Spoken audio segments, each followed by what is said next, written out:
Okay, I'm going to try and make this one a little longer. I've been just posting like 2 days worth because it's taken forever to upload these videos to Facebook, TikTok, and I haven't even started YouTube yet. So we're going to try to do this one a little bit longer. This is May 11th, 1930, and she's still in Huntington, West Virginia. Dearest Mac and Margaret were to come after me today, but did not come. So I am still here.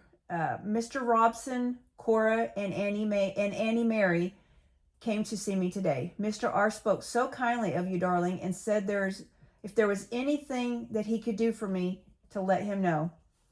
Molly and I went off in her room to ourselves in the afternoon and talked for hours of you, darling. Molly told me of how you were schoolmates and how you were boy and girl sweethearts when you were in school.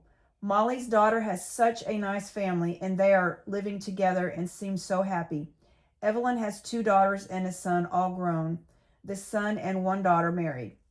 Dear, it hurts me so to see others so happy and to know that I can never more see you.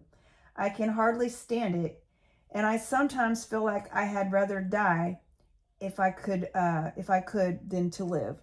And she, like I said, she's pretty depressed in a lot of these. I mean, not always, but she lived a long, lonely life. Dearest, good night, and may God bless your dear soul, my husband. Charleston, West Virginia, Monday, May 12th, 1930. Dearest, I am back home. Mac and Margaret came down to Huntington for me this morning, and we were back home before 1 o'clock. I cleaned up the house, made the beds, and then went out and carried water and watered my flowers. Now, when she's talking about going and getting water, she has to walk down to the river at the back of her house and get water and carry it up to her flowers. That's how she waters her garden. And she has a big, beautiful garden. People from all over would come to see it, and occasionally she would sell flowers, plants, and whatever out of it. Dear, coming back from Huntington, I got Mac to stop at the pretty farmhouse just this side of Hurricane, where you and I used to go so often. The lady there had not heard of your death, and she cried so when I told her. Looked like she just could not get over it. I stayed about half an hour with her. Margaret and Max stayed and sat in the car, and me and her talked of you, darling, all the while. The little place looked so sweet and peaceful. I felt like I wanted to stay there. I have been so sad since I got back home. The house seems so empty and lonely without you, darling dear. I am so tired. I must say good night. I pray that your dear spirit comes to me tonight in my dreams. Thursday, May 13th, 1930, 9:30 o'clock p.m. Dearest, I got up about 7 a.m., put the house in order, then went out and worked in my flowers, carried water to more of them. They are all suffering from no rain and no sign of rain now. Dear, at noon, when Mac went downtown to his lunch, I got him to take me as far as Capitol Street, and I went from there on down to CH and paid the last half of the city taxes, which was $125.20. I am so glad this is paid. As I come home, I stopped at the Washington Street place to see about having some work done over there. I want to paint the house on the outside and do some papering, provided I can find some man that will do the work reasonably. Dear, I must soon get to bed, for I am tired and I feel so lonely here. I shall pray ever for your sweet spirit, darling, and that I may see you in my dreams. Good night.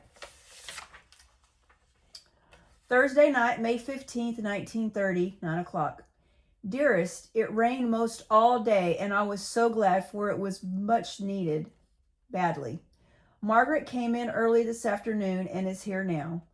I washed out some little things and put the house in order. It is all about I have done today.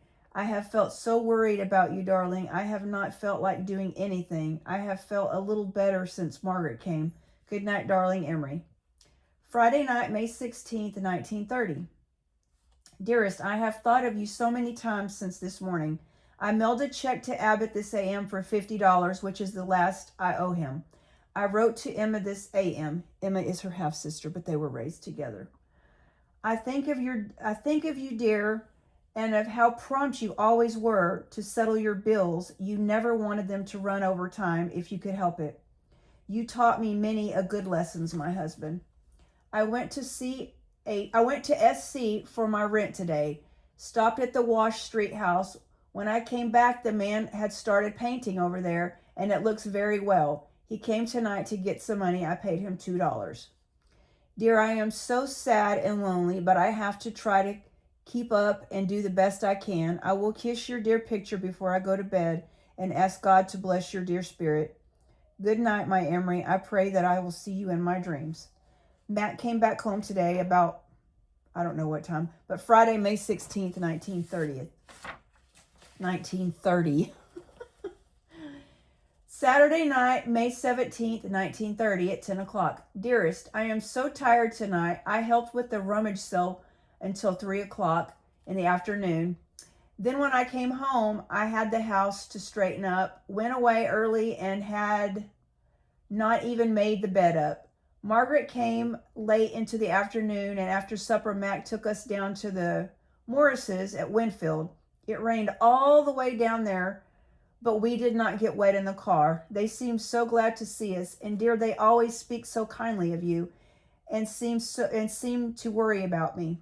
I cannot speak of you to them, dear, without crying, but it comforts me to have someone I can talk to about you. I love to tell them of what a grand and noble man you was. And oh, darling, I want to talk about no one other than you. Good night, dear Emery. I pray I dream of you tonight.